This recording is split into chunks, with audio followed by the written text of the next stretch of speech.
예수 믿는 하나님의 사람들에게 주신 하나님의 놀라운 특권은 사실 기도입니다. 물론 구원받는 거 중요하고요. 구원 이후의 삶에 있어서 우리가 이 거친 세상을 살아가도 우리가 당당히 나갈 수 있는 그 권세 중에 하나가 천지의 주제가 되신 하나님께 우리가 바로 기도할 수 있다는 거예요. 대단한 거 아니에요, 여러분?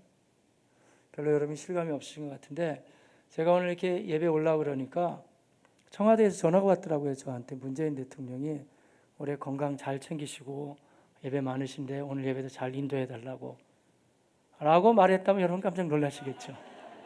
그러니까 야, 대통령이 나한테 얘기할 수 있을까? 최 목사님 대단하신데. 그렇지 않아요, 여러분. 우리나라 뭐 대단하게 큰 나라도 아니잖아요. 한반도 또 반초각 나 있는 나라에서 일국의 대통령이 저한테만 전화했다 그래도 이야, 세도가구나, 권세가 있구나, 비선 실세 뭐 이렇게 얘기할 수 있겠죠, 여러분. 근데 그거보다 천지의 주제가 되신 하나님하고 우리가 그냥 원점으로 돌아가서 한번 생각해 보자 이거예요. 천지의 주제가 되신 하나님하고 우리하고 바로바로 교통할 수 있다 그러면, 그게 만약에 진짜라 그러면 이거 같이 놀라운 일이 또 있을까요? 대단한 거 아니에요, 여러분? 인생길이 아무리 거칠고 힘들고 괴롭고 막연하고 답답해도 내가 만약에 그 길만 있다면 하나님 저 너무 힘들어요, 좀 어떻게 해주세요. 그럼 그래 알았다, 하나님 딱 이렇게 만약에 해주신다면 그게 정말 참말이고 그런 길이 있다 그러면 여러분 어떠세요? 여러분 자녀들한테 뭐 다른 재산을 물려주고 다른 거 하기보다 그걸 먼저 얘기해 주겠죠. 야, 사랑하는 딸아, 아들아, 야, 지금 여기 놀라운 비밀이 있는데 예수 믿으면 되고 그 예수 믿는 예수님의 이름을 가지고 기도해. 하나님이 너에게 놀랍게 응답해 주실 거야. 만약 그게 진짜라 그러면 알려주겠죠, 여러분. 근데 정말 놀라운 사실은 제가 말하는 게 진짜라는 거예요. 왜냐하면 성경은 그렇게 말씀해 주시니까. 그래서 하나님의 아들 예수님이 이 땅에 오셔서 십자가에서 우리의 죄를 다 속량해 주시고 우리에게 잃어버린 생명을 되찾아 주시며 영생을 주시기 위해서 오셨거든요. 그런데 그분이 이 땅에 오셔서 예수 그리스도가 아무 얘기나 막 한 게 아니에요. 주제가 있어요. 예수님의 말씀의 주제는 하나님 나라예요. 헤이 바실레야 투 테우라 그래가지고 하나님이 다스리시는 천국, 하나님 나라에 대한 이야기를 많이 해주셨어요. 물론 그 천국은 우리가 이제 장차 주 오시는 날 주님께서 새롭게 하시는 그의 나라를 말씀하시는 거 우리가 들어갈 나라가 되죠. 그런데 이미 시작했다고 했기 때문에 여기서부터 소망을 가지고 살라는 의미 돼요. 굉장히 중요한 주제거든요. 그래서 우리가 성경을 이해할 때 바실레이아 테우라고 하는 하나님의 나라라는 주제를 모르면 성경이 풀려지지가 않죠. 그 주제를 가지고 주님이 하나님의 나라를 내가 무엇으로 비유할까 하시면서 말씀하셨으니까요. 그런데 실제적으로 이 땅에 사는 동안에 있어서의 아주 실제적인 말씀은 예수님이 모범을 보여주시면서 또 가르쳐 주시면서 이렇게 하라고 하셨어요.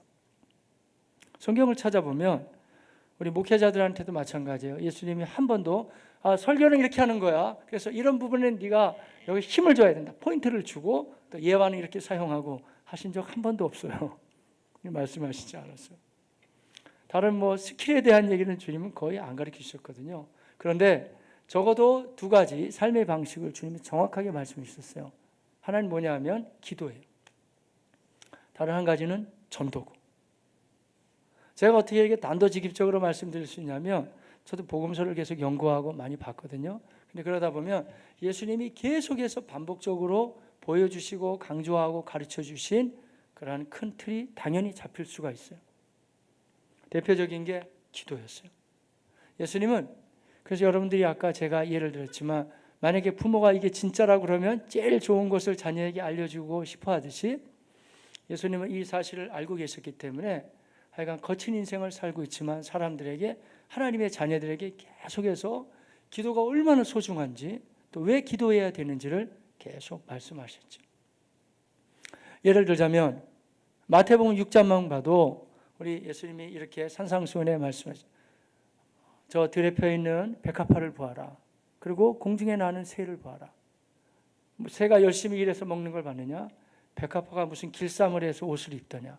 그렇지 않았지만 너희 하늘 아버지께서 다 입히고 먹이고 해주셨는데 하물며 너희일까 보냐. 그게 6장이거든요. 그러면 이제 그 말씀까지 하면 그래, 하나님만 나 믿으며 살 거야, 하나님 다 해주시겠지 할 것 같죠.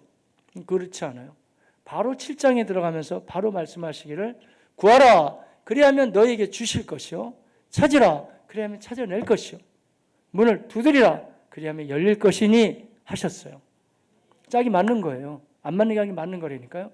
왜냐하면 기도가 그 좋은 하나님을 내가 신뢰한다면 여러분도 누군가한테 뭘 빌리거나 만약에 이제 얻어온다 할 때 그 사람이 틀림없이 나를 도와줄 수 있다고 믿으면 계속 조를 거 아니에요. 그 사람한테. 다른 사람한테 갈 것도 없죠. 계속 그 사람 얘기할 거 아니에요. 마찬가지라는 거예요. 하나님은 분명하시기 때문에 하나님에 대한 이미지를 6장에서는 틀림없이 말씀해 주시고 그 다음에 7장에 가서 그렇기 때문에 구하라는 거예요. 구하면 주실 것입니다. 근데 한 가지 이상한 거는 그럼 그 좋은 하나님이 아니 안 구해도 좀 주시지 그거 막 우리가 여러분 기도가 쉬운 게 아니거든요. 이따 야복강의 기도 나옵니다만은 기도가 사실 어려워요. 어떤 때는 여러분 막 진액을 쏟아야 되고 막 그러는데 왜 하나님이 꼭 그렇게까지 하셔가지고 우리한테 주실까? 그 좋은 하나님이시라면 그냥 주시면 안 될까? 이런 거예요. 근데 그냥 주시면 안 돼요. 그냥 주면 사람들이요 고마운 것도 모르고 또 하나님이 주셨구나 하는 것도 느끼지도 못하고 그러니까 말하자면 감각이 없고 말이죠. 자기가 잘나가지고 내가 어떻게 잘해가지고 머리를 써가지고 이렇게 해가지고 됐다는 이런 생각만 하거든요. 근데 인생의 막다른 골목에서 도저히 내 힘 가지고 안 됐을 때 내가 기도했는데 그 문제가 풀렸단 말이에요. 그러면 사람들은 어떻게 외칠까요? 하나님은 살아계시오. 할렐루야. 그러니까 하나님이 항상 좋은 걸 주시길 원하시는 거지 그걸 일부러 우리에게 안 주려고 이렇게 어렵게 하시는 건 아니에요. 기도라는 것은 특권이자 하나님을 경험할 수 있는 통로입니다, 여러분. 그래서 우리가 기도할 때 그렇구나 이게 하나님의 자녀의 특권이구나 하는 걸 느끼게 되고 그러니까 막 하는 게 아니고 예수의 이름으로 기도해야 되겠죠. 그리고 그것으로 말미암아 우리는 하나님이 살아서 역사하신다는 것을 이제 경험하게 되죠. 말하자면 이렇게 말씀드릴 수 있어요.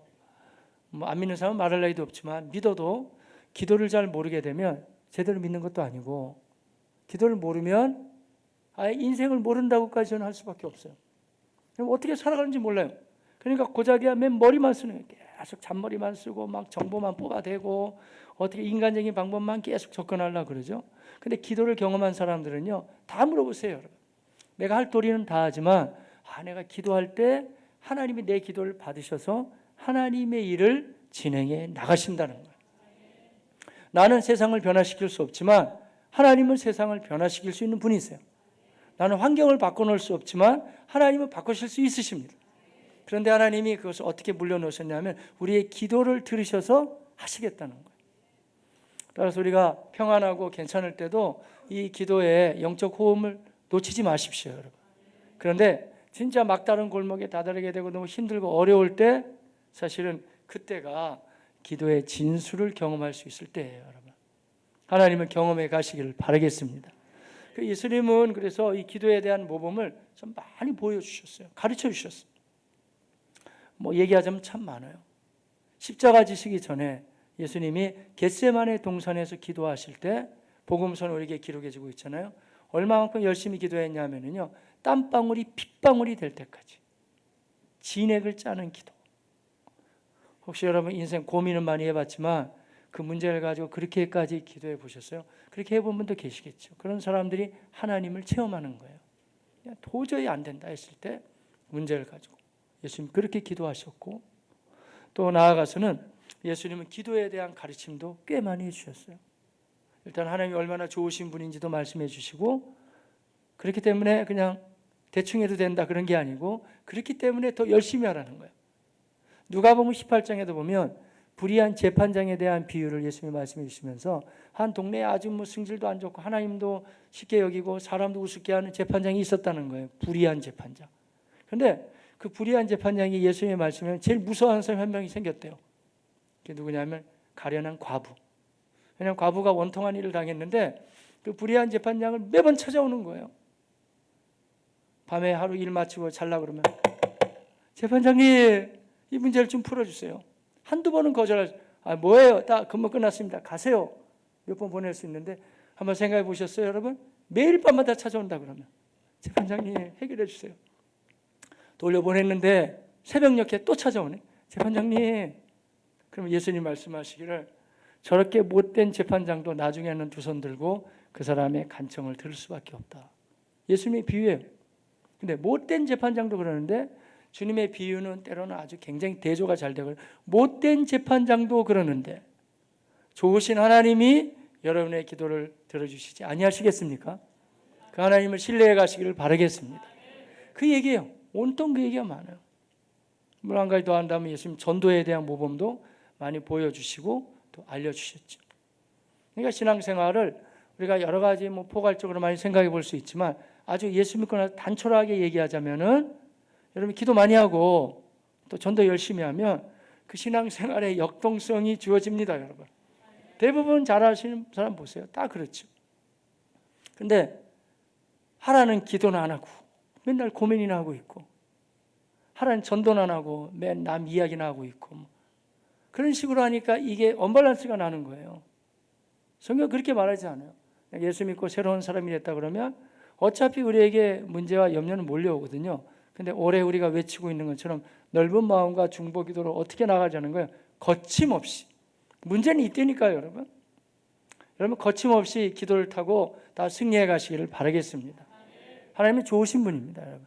그래서 우리가 기도할 때 우리의 기도를 받으셔서 그 문제 자체를 우리가 원하는 방식으로 해결해 주시든지 아니면 우리는 많이 알아요. 보고 들은 거 이상 못 보잖아요. 그러니까 하나님의 가장 적절한 방법으로 또 인도하시든지. 그러니까 응답은 꼭 받으시기를 바라겠습니다. 오늘 본문도 그런 분위기로 계속 진행하는데요. 오늘 본문 얘기는 야곱에 대한 이야기예요. 우리가 계속 나오시는 분들하고는 야곱에 관계된 말씀을 계속 나눴지만 야곱은 쌍둥이 형제거든요. 근데 이제 원래 이스라엘 문화도 한국 문화와 비슷하기 때문에 그 전체 집안의 권세, 장자권이 장남한테 넘어가게 되어져 있는데 이 집안만은 엄마 리브가가 잉태될 때부터 이제 차자를 통해서 하나님 인도하시겠다고 하셨어요. 하지만 너무 안타깝게도 야곱이 원체 장깨가 많고 또 급하죠. 그래가지고 그걸 또 뺏어온 거예요, 형 거를. 인내하면서 준비하고 이렇게 나가야 되는데 그러니까 에서가 그냥 가만히 두지 않겠다고 아버지한테 축복기도 받는 것도 속이고 다 했기 때문에 내가 널 죽여버린다 해서 지금 외삼촌 집 바단 아람으로 도망간 지가 20년의 세월이 흘렀어요. 그래가지고 여러 우여곡절 가운데 재산도 꽤 모으고 이제 자기 부인도 데리고 부인이 한 4명이나 생겼거든요. 다 데리고 이제 다시 자기의 고향 땅 가나안으로 저기 이라크 지역에서부터 이제 한 이스라엘로 온다 이렇게 보면 되겠죠. 오게 되는 꽤 먼 거리였거든요.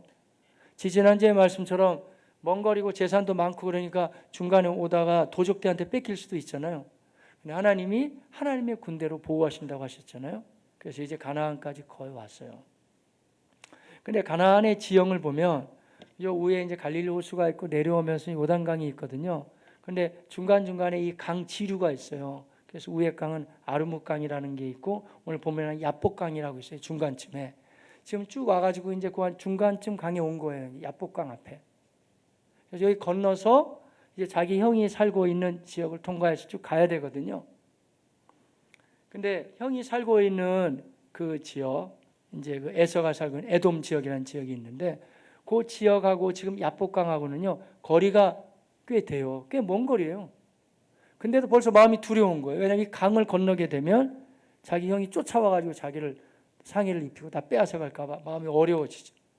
그러니까 건널까 말까 그러다가 일단은 정탐꾼을 보내는 거예요. 사자들 보내가지고 한번 가서 봐라. 형이 지금 있는지 없는지 오시는지 안 오시는지 봐라 이거예요. 보고 왔어요. 보고 왔는데 에서가 당당한 사람 400명을 거느리고 막 오기 시작하는 거예요. 근데 여기 성경을 좀 약간 유심히 보다 보면 우리가 근데 저는 이런 생각 들더라고요. 그 사자들이 왜 안 맞고 왔을까? 한번 생각해 보셨어요, 여러분? 너 야곱이 보냈지? 이것들 가만히 안 둔다 해가지고 막 때리고 그럴 거 아니에요, 여러분? 아니면 가뜩이나 지금 화가 나 있으면 이 에서가 많이 화가 나 있었다면 그 사람들을 죽일 수도 있잖아요. 근데 멀쩡히 왔거든요. 그리고 성경 어디를 봐도 두들겨 맞고 왔다는 얘기는 없단 말이에요. 그러니까 우리가 감히 좀 생각해 볼 수가 있는 것은 혼자 야곱이 지금 지레 겁먹어서 그렇지 뭔가는 벌써 하나님의 역사하신 상황이 좀 바뀌었다는 걸 우리가 좀 추측해 볼 수 있지 않을까요? 그렇게 얘기하면 너무 이렇게 다이나믹한 게 좀 빠질까? 대부분의 경우는 형이 당당히 이놈 내가 죽이겠다 왔다고 하는데, 근데 가만히 한번 생각해 보세요, 여러분. 이 정탐꾼들이 가서 보고 왔거든요, 멀쩡히. 딱 얘기한단 말이에요. 좋아요. 아무튼 간에 뭐 상황이 그렇게 안 좋다고 쳐도 일단은 돌아왔거든요. 돌아와서 보고하기를 형이 400명 데리고 지금 나오고 있습니다. 그런데 이 말에 야곱이 사색이 느끼게 되는 거야. 야, 큰일 났구나. 죽었구나 이제는. 하면서 그 다음에 만약에 여러분 같으면 어떻게 했어요? 지금 형이 400명이나 데리고 우리를 다 치러 온다는, 만약에 내가 그런 생각이 딱 나를 엄습할 때, 적어도 우리 주님에게 성령들 같아요. 하나님, 저 좀 도와주세요. 나 이제 도저히 안 돼요. 이렇게 할 것 같죠? 근데 야곱은 그렇게 안 했어요. 뭐라고? 400명? 야, 두 때로 나눠라. 해가지고 한 때를 치면 한 때는 도망가야 돼. 우리가 지금 읽었을 때가 아니야. 해가지고 그때도 역시 이 급박한 상황인데도 여전히 야곱답게 머리를 쓰는 거죠. 딱 두 때로 딱 나누는 거예요. 끝까지 머리는 쓴다니까요. 나누고서 우리가 가야 된다. 근데 그래도 불안했는지 야곱이 이제 기도를 하는 거예요. 그 나머지가 의외로 창세기에 등장하는 기도문 가운데 가장 긴 기도문이에요. 나름 진지하게 기도했다는 거예요. 하나님, 날 도와달라고. 지금 어려움을 당했다고. 근데 이제 그러고 나서 이제 나머지는 야복강에 있다가 결국에 많은 고민에 빠져가지고 이 생각 저 생각 하다가 말이죠. 안 되니까 그 야곱의 가족들을 먼저 야복강을 건너가라고 그러고 야곱만 남거든요. 왜 남냐 하면 혼자 살면 뭐예요? 그런 의미가 아니라 내가 이쯤에서는 하나님 앞에, 내가 아까 앞에도 기도했지만 이 정도 기도가 아니고 하나님께 뭔가는 여기서 내가 한번 사생결단하는 기도를 해야 되겠다는 마음을 먹은 것 같아요. 여러분 어때요? 지금 새해가 밝아왔는데 우리가 여러분 인생 살아가고 예수 믿으면서 누구는 기도 안 해요? 여러분 잠자고 일어나서 대부분 다 기도하실걸요? 안 하는 사람은 하세요 좀. 그리고 잠자고 일어나서 기도 안 하고 행동하는 건 이상한 사람이죠.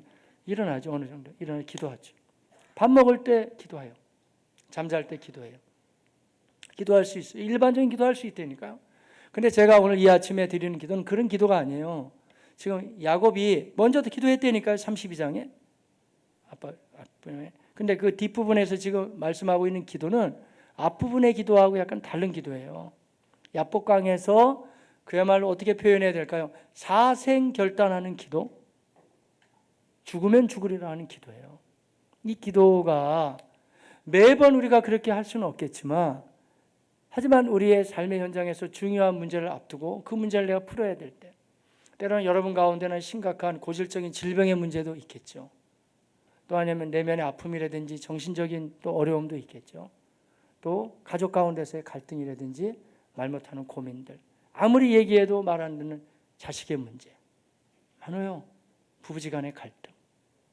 우리가 이런 심각한 문제들 앞에서 여러분 계속 고민하면서 작년까지 오셨잖아요. 근데 우리가 새해에 우리가 다시 생각해 봐야 되는 것은 내가 이 문제를 계속 이렇게만 안고 내가 갈 것인가? 아니면 한 번쯤은 우리 주님도 겟세마네 동산에서 그야말로 피땀 흘리는 기도를 함으로 하나님을 경험하며 나아가셨듯이, 또 야곱이 지금 야복강에서 그렇게 기도함으로 하나님을 체험한 것처럼 이런 결정적인 기도의 사건들이 성경에는 있어요, 여러분. 엘리야가 갈멜산에서 기도할 때 자기 머리를 다리 사이로 박고 그렇게 하나님 앞에 최선을 다해서 기도했던 것처럼 우리도 매번 하는 기도지만 하나님 앞에 이 결정적인, 그야말로 나의 삶의 하나의 분기점을 찍을 수 있는 그러한 기도의 시간을 좀 가져보시길 바랍니다. 또 새해 지금 초반이니까 그런 마음이 필요해요. 이 문제를 그냥 그래 나 이렇게 살다 갈 거야 그러지 마시고, 정말 이 다급한 상황이 어렵다 그러는데 이걸 좀 풀어야 되거든요. 어떻게 하든지 간에 살든지 죽든지 하나님 앞에 내가 기도하다가 이 문제를 좀 풀어야 되겠다. 그런 기묘한 제목들이 있거든. 그걸 가지고 인생을 한탄하지 마시고 기도의 기회로 승화해 가시길 바라겠습니다. 야곱이 지금 그런 기회를 삼는 거예요. 다 가라. 다 건너보내고 나서 여기 야복강에 야곱만 혼자 남았어요. 사람은 건강하고 인생 잘 나가면요 사람이 많이 붙습니다. 그러나 때로는 내가 병약해지고 아프고 문제가 생기고 힘들고 어려울 때 사람 많은 것 같았는데 아무도 보이지 않습니다. 자기 혼자만 남아야 될 때가 있더라고요. 여러분의 삶에도 그런 경우가 많이 있겠지만 사실 이렇게 사람들 앞에 지도자가 되고 리더십이 된다는 것은 어느 면에서는 좋은 또 하나님의 부르심이지만 때로는 혼자 남는 경우도 꽤 많아요. 여러분. 아주 중요한 결정, 아무도 나를 도와줄 수 없을 때 그런 경우들이 저도 담임 목사를 하면서는 중간중간에 있더라고요. 아마 여러분도 그럴 거예요. 삶의 현장에서 우리 가정이면 가장들이 또 아니면 그 외 여러분의 인생 속에서 아무도 나를 조언할 수는 있지만 결정적으로 나를 도울 수가 없을 때 그때는 우리를 도우실 분은 하나님밖에 안 계십니다. 여러분. 그분 앞에 야곱이 지금 최후의 수단으로 기도의 승부를 걸었던 것처럼 여러분도 기도로 극복해 가시고 승리해 가시기를 바라겠습니다. 자, 그 말씀인데 한번 같이 볼까요? 24절입니다. 함께 보겠습니다. 야곱은 홀로 남았더니 어떤 사람이 날이 새도록 야곱과 씨름하다가 야곱이 홀로 남았잖아요. 어떤 사람이 야곱과 날이 새도록 씨름했다. 혼자 남았다는 것은 알겠는데 어떤 사람이 도대체 누굴까 이거예요.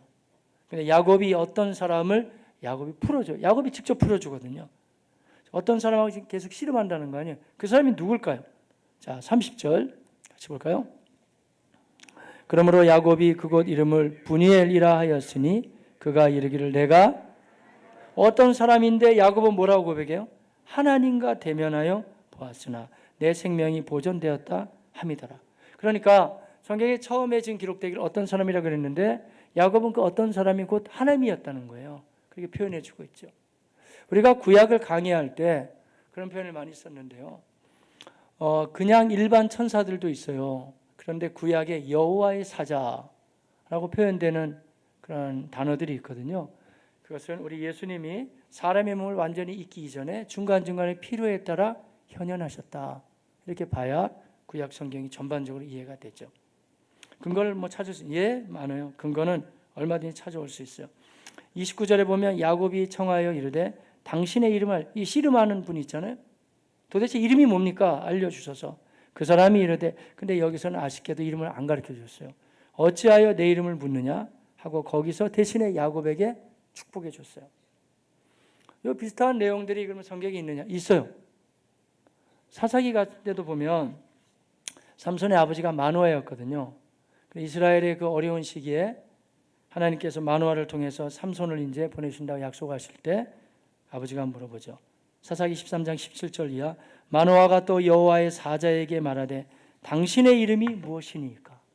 질문이 비슷하죠. 분위기도 비슷하고 당신의 말씀이 이루어질 때 우리가 당신을 존귀 여기리이다. 여호와의 사자가 그에게 이르되 어찌하여 내 이름을 묻느냐? 분위기 똑같네요. 거의. 왜 묻느냐?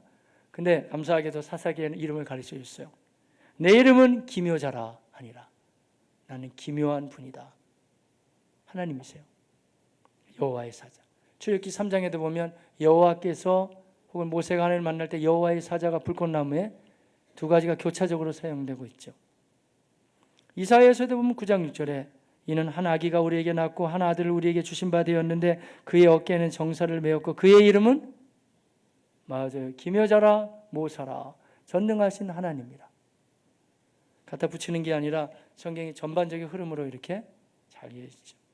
자, 그래서 우리가 이분이 바로 주님이시라는 거예요. 어떤 사람이에요? 근데 목사님 찬송에는 옛 야곱이 천사와 씨름 천사라고 나오네요. 그런 모습으로 보이는 모습으로 보였다는 거예요. 그렇지만 이분은 틀림없이 주님이에요. 왜냐하면 천사는 바로 축복할 수가 없거든요. 너를 내가 바로 이제 축복해 준다. 그리고 야곱도 그럼 천사를 붙잡고 복을 달라는 거예요? 그렇지는 않겠죠. 나에게 복을 달라고 계속 구하게 되죠. 그러자 이제 밤새 씨름을 했다는데 여러분 이 씨름이 어떤 씨름일까요? 진짜 엎어치기? 뭐 그런 식. 하나님하고 그래요 하나님 내가 삿바 잡고 막 넘어뜨리고 막 이러는 거예요. 그런 씨름 같지는 않고 그리고 어떤 분이 이러네요. 이거는 영적인 씨름이에요. 영적으로만 몰아가지 마십시오, 여러분. 성경을 지나치게 이건 영적으로 풀어요. 영적으로 대부분 이단이나 사이비들 그런 얘기 많이 합니다, 여러분. 물론 하나님의 말씀은 신령하고 영적인 말씀이고 영혼이 잘 돼야 범사도 잘 되고 다 되는 거지만 영적인 것만 제한되는 건 아니에요. 근데 꼭 이상한 사람들이 영적으로 요한 1서에도 보면 여러분 예수님이 육체로 오신 걸 부인하는 이단들이 있었어요. 그노시스라는 건데 영지주의인데 그 이단의 흐름이 오늘날까지 다 이어지는 거예요. 이단도 계보가 있어요, 여러분. 그러니까 쭉 흘러가는 거예요, 그게. 근데 그들이 강조하는 무조건 영적으로 하는 거예요. 영적인 게 중요하지만 우리는 전인적으로 하나님을 경험해 갑니다, 여러분. 기도할 때 영적으로 기도한다고 몸은 가만히 있었는데 한두표가 부러져요? 그렇지 않죠, 여러분. 내가 온 마음 다해서 마치 예수님도 영적으로 기도 안 했나요? 기도하셨죠. 그러나 땀방울이 핏방울이 될 때까지 기도하셨듯이 야곱도 물론 영으로 기도하지만 지금 최선을 다해서 하나님 앞에 간청하는 거죠. 이왕이 얘기가 나왔으니까 자꾸 영적인 가면 그 이상한 사람이니까 여러분. 너무 영적인 것만 강조하면 신천지 이단들 같은 사람들 영적인 거 되게 강조해요. 그래가지고 성경도 아무나 풀지 못하고 이 비유로 풀고 영적으로 푼다고 그러고. 그러니까 딱 질문할 때 나오는 게 있어요. 그럼 예수 그리스도가 오실 때 몸으로 오세요? 영으로 오세요? 우리는 영화로운 몸으로 오시잖아요. 그들은 그렇게 보지 않아요, 여러분. 영으로 온다고 풀죠. 안 속을 것 같죠, 여러분. 가만히 들으면 또 맞는 얘기를 하는 것처럼 들릴 수도 있고, 또 좋으시다가 괜히 또 제가 얘기했다고 그러지 마시고. 어떻게 되냐면 이렇게 되는 거예요. 예수님이 승천하실 때 몸으로 영화로운 몸으로 올라가셨다. 올라가면서 구름이 가르면 영으로 바뀐다는 거예요. 그 논리를 왜 피냐면 하나님은 같은 하나님이기 때문에 올라갈 때 영으로 바뀐다. 하나님은 영이시죠. 예수님도 영으로 되시다는 거예요. 벌써 속을 눈빛이 보니까 벌써 좀 넘어가시는. 그러면서 이제 예수가 이제 온다는 게 뭐냐면 그 영으로 오기 때문에 그게 교주한테 들어갔다는 거예요. 그래가지고 제 이름이 예수죠. 뭐 그렇게 되는 거예요. 뭐 다 그러는 거예요. 뭐 얘기가. 그러니까 영적으로 뭐 다 그렇게 몰아가려고 다 영으로만 얘기하는 거예요. 이런 얘기가 전부 너무 많고. 그런데 이 야곱이 지금 씨름하는 건 영적으로만 풀 게 아니라 지금 야곱은 실제적으로 기도를 했다니까요. 막 씨름하는 건 아니고 막 어느 면에서 우리 너무 힘들고 어려울 때 막 우리가 막 구르면서 기도하고 하나님 나 좀 살려라. 옛날에 우리 70년대 저 중학교 다니고 이럴 때는요.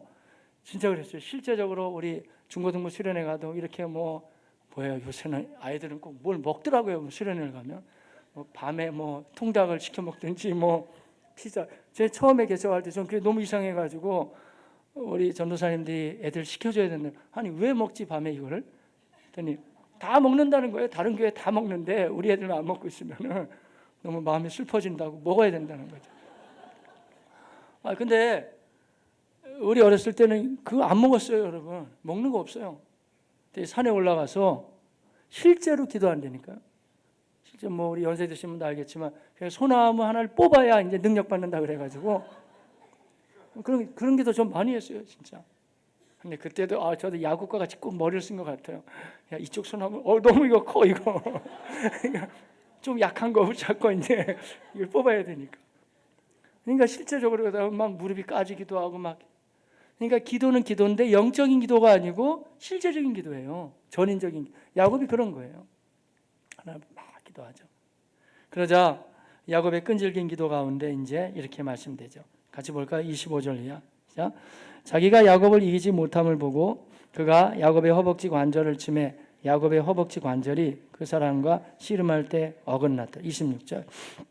그가 이르되 날이 세려하니 나로 가게 하라. 야곱이 이르되 당신이 내게 축복하지 않으면 가게 하지 아니. 그러니까 끝까지 붙잡는 거예요. 기도가 이런 거거든요. 끈질긴 기도.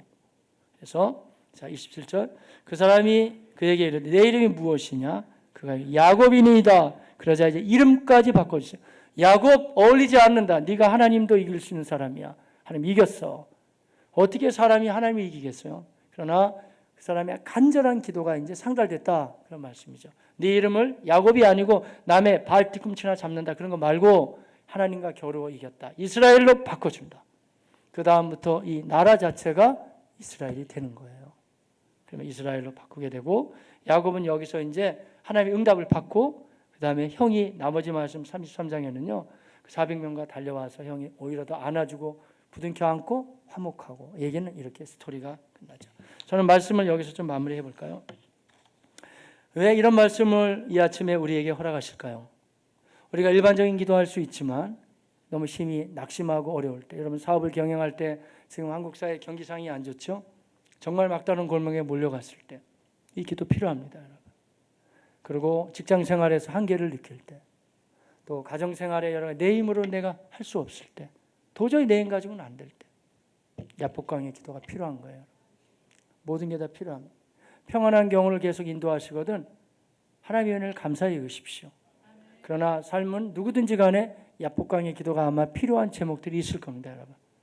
그걸 그냥 묻어두려고 하지 마시고 내가 이번 기회에는 이 문제를 반드시 하나님 앞에 기도해서 살아계신 하나님 내가 경험해야 되겠다 하는 마음을 가지고 기도하셔서 여러분도 영적인 야곱에서 말하자면 그야말로 이스라엘로 바뀌어지는 하나님의 사람들 다 되시고 말이죠. 하나님이 그래 그쯤이면 됐다 인정할 수 있는 우리 하나님의 사람들 다 되시기를 주님의 이름으로 축복합니다.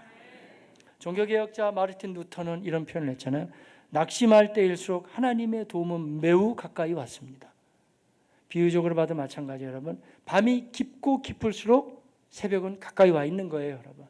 그때 기도를 포기하지 마시고 우리 끝까지 기도하셔서 살아계신 하나님을 경험할 수 있는 하나님의 사람들이 다 되시기를 바라겠습니다. 이 주님의 교회 예배당을 여러분의 야복강을 삼으세요. 겟세마네 동산을 삼고 여기서 하나님 앞에 기도하다가 여기서 하나님의 응답도 받고 그분이 정말 제가 말로만 듣던 하나님을 삶의 현장에서 응답하시고 역사하시고 푸시는 하나님으로 체험해 가시기를 바라겠습니다. 기도하겠습니다.